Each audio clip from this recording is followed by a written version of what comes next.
రామగుండం నియోజకవర్గం అంటే ఉద్యమాలకు పురిటిగడ్డ, ఉద్యమ చైతన్యాలకు పురిటిగడ్డ రామగుండం నియోజకవర్గం. ఈ నియోజకవర్గంలో ఈసారి ఉద్యమ నాయకుడిని గెలిపించుకోవాలి. తెలంగాణ రాష్ట్రానికి ఉద్యమ నాయకుడు ముఖ్యమంత్రి కావాలని ప్రజలందరూ కోరుకుంటున్నటువంటి విధంగా ఈరోజు ఆనాడు మనం ఎన్నికల సమయంలో చెప్పినాం. స్వతంత్ర అభ్యర్థిగా పోటీ చేసినా కూడా, పోటీ చేస్తున్న సందర్భంలో కూడా జన్మనిచ్చినటువంటి వాళ్ళు మనకు తల్లిదండ్రులైతే రాజకీయ జన్మనిచ్చినటువంటి వాళ్ళు మనకు కేసీఆర్ గారు, టీఆర్ఎస్ పార్టీ అని ఆ రోజు ప్రకటించినాం.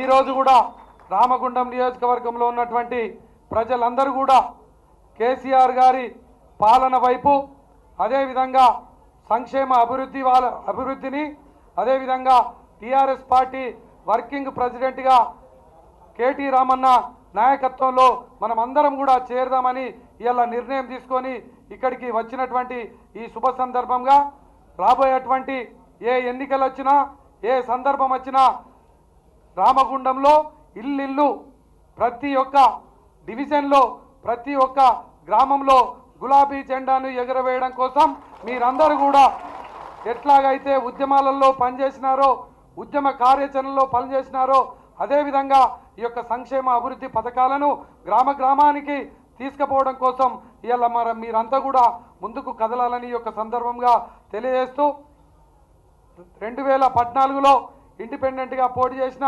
సందర్భంలో మనమందరం కూడా కొంచెం పార్టీకి దూరం ఉన్నా కూడా ఈ యొక్క పార్టీలో ఉన్నటువంటి ఉద్యమకారుడు, ఈ ఉద్యమ నాయకునికి ఎప్పటికైనా కూడా మన వైపే ఉంటాడని టీఆర్ఎస్ పార్టీ నాయకత్వం అంతా కూడా మనకు చిన్న చితగా ఏ సందర్భంలోనైనా కూడా సహకారం అందించింది.